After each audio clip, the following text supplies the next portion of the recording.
Yes, students.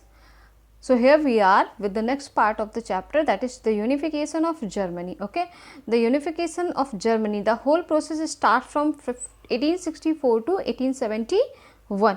Okay, here I am going to tell you one important thing, that whenever you talk about unification of Germany, then Prussia will be the central territory, and when you talk about the unification of Italy, then Sardinia will be the central territory. So let's start. Ottoman Bismarck.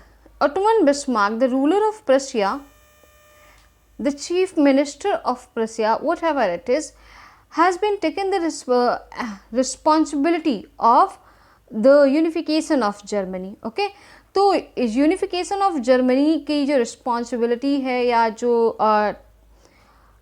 काम था वो इन्होंने ही किया. और actually ये start कहाँ से हुआ था ये भी बताते चलूँ. That Prussia has started Zollverein is what, the custom union. So Prussia ने यूनिफिकेशन ऑफ जर्मनी की जो नींव है वो जाने अनजाने बहुत पहले रख दी थी. कैसे?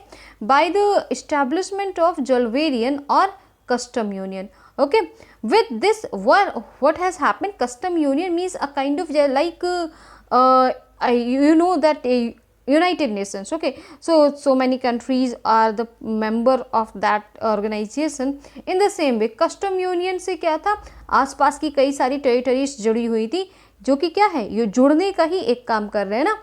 In the same way so Prussia ने स्टार्टिंग ही ऐसे कर दी थी. देन हाँ, तो आगे चलकर लीड यही करने वाले थे. So what was the first stage? In the first stage the constituent assembly at Frankfurt and the policy of blood and iron. What is this policy of blood and iron? खूनी संघर्ष. Okay, so what has happened in the first stage, that all the people all the people of assembly, they met at Frankfurt. उन्होंने that was 1848. okay, 1848 में क्या हुआ, सभी लोग मिले वहाँ पर and they decided to united Germany. okay, and the responsibility has been given to the Prince of Prussia or the ruler of Prussia, this person Ottoman Bismarck. Okay, and Ottoman Bismarck has applied the policy of blood and iron. Blood and iron means आप चाहे हथियार के बल पर चाहे जान से मार दीजिए, मीन्स किसी भी चीज़. यहाँ पे ब्लड क्या करेगा, किसी को जान से मारने के लिए. Iron means the weapon, use the weapon. Okay, तो आप चाहे किसी भी तरीके से करें, आपको यूनिफाइड करना है, आपको उन्हें अपने में मिलाना है. मीन्स सीधे शब्दों में blood and iron means to be extremely cruel. Okay, बहुत ज़्यादा क्रूअल होना. Then so this is the first stage. Starting कुछ यूं ही कि ऐसा नहीं था कि प्यार से मिलाना है कि हाँ हम बहुत अच्छे रूलर हैं, आप हमारे साथ आइए, आपका डेवलपमेंट करें. Some it is not like this. Means उन्हें ताकत के बल पर उसे अपने साथ लाना था, दूसरी टेरिटरीज को अपने साथ मिलाना था. Okay, so this was the first stage. In this way the system has started. Okay, so many peoples who revolted against of it. बहुत सारे लोग जिन्होंने इसका विरोध किया, okay, वो उन्हें जान से मारा गया. अदरवाइज उन्हें जगह छोड़कर जाना पड़ा, उन्हें जर्मनी छोड़कर जाना पड़ा. Now the second stage war against Denmark. Okay, war against Denmark क्या था?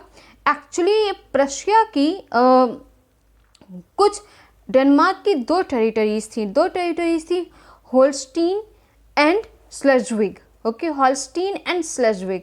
ओके, इन दो टेरिटरीज से को लेकर प्रशिया और डेनमार्क में एक तरह से पहले से ही छिड़ी हुई थी. Okay, Prussia has attacked Denmark and has confiscated one of two territories. उनमें से एक टेरिटरी स्लेज्विग. ओके, स्लेज्विग इसने जीत ली थी. कब? इन 1864. तो 1864 में जो इसने डेनमार्क के अगेंस्ट जो वॉर किया उसमें इसने क्या किया, उन्होंने स्लेज्विग को जीता. हालांकि अभी होल्स्टीन नहीं हासिल हुआ था, but yes this much they have achieved up till now, means 1864. And actually this was the starting. Okay, with this starting, what we will get? This, the third stage. We have discussed the first stage, means the assembly meeting. Then we have discussed the second stage. Second stage, war against Denmark. Denmark के war में क्या हुआ था? 2 territories को लेकर मसला था, जबकि उनमें से एक टेरिटरीज उसने जीत ली थी. Okay, then against the third stage. The third stage, war against Austria. Okay, war against Austria.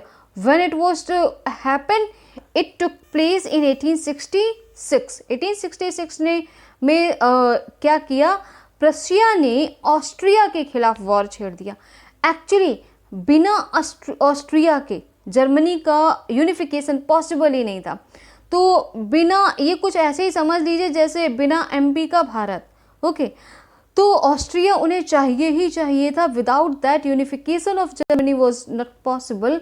So they have attacked Austria also, and in 1866 they took control over Hanover. These are the name of territories that which were under the control of Prussia, sorry, under the control of Austria, which were Hanover, Holstein.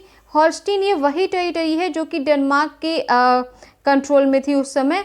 Luxembourg, Frankfurt. Okay, so these were the territories which were annexed by Prussia in 1866. तो 1866 में क्या हुआ? उसने जो second war किया, second war में उसने क्या किया? Hanover, Luxembourg, Frankfurt and Holstein, ये 4 टेरिटरीज अपने कंट्रोल में करी. साथ ही साथ the fourth stage. Okay, the fourth stage में क्या हुआ? War against France. Okay, it was a long step. Okay, it was high step. The war against France in 1870. 1870 में क्या हुआ? इन्होंने फ्रांस के अगेंस्ट वॉर किया और फ्रांस की 2 टेरिटरीज कौन कौन सी? Alaska and Lorraine. ओके, इन दोनों टेरिटरीज पर अपना कब्जा जमा लिया. मीन्स ये सारे के सारे पार्ट क्या हो रहे हैं? ये जर्मनी का कंट्रोल बना रहे थे. मीन्स जर्मनी को बड़ा कर रहे थे. Okay, and whenever we talk about the unification of Germany, do not forget it is the central part of this is Prussia only. Okay, now what was the final stage? So final stage, it is 1871. It is 1871. Okay, 1871 में क्या हुआ? It is I think 8th of January. Yes, 8th of January 1871. All the people, means ये जो जितनी भी territories हैं, इन सभी territories के जो भी हेड थे, जो भी मिलिट्री पर्सन थे, including auto Bismarck also. Okay, तो इन सभी लोगों को वहाँ पर वो लोग मिले प्रशिया में. And all together they have selected Kaiser William as the head of this united Germany. Okay, and in this way the Germany is unified. Okay, I have told you the whole process from 1864 to 1871. Students, in so many parts you will get the process of unification started from 1866 to 1871. It is just because of that they do not think that 1864 war was important, nothing else. Okay, so this much only.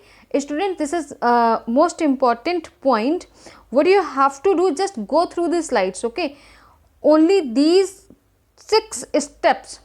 आपका कोई unification of Germany से related कोई भी answer होगा उसके लिए enough data रखते हैं. Okay, so you do not need to go anywhere else about the chapters, about the topics. If you're not getting anything, I'm always available for you.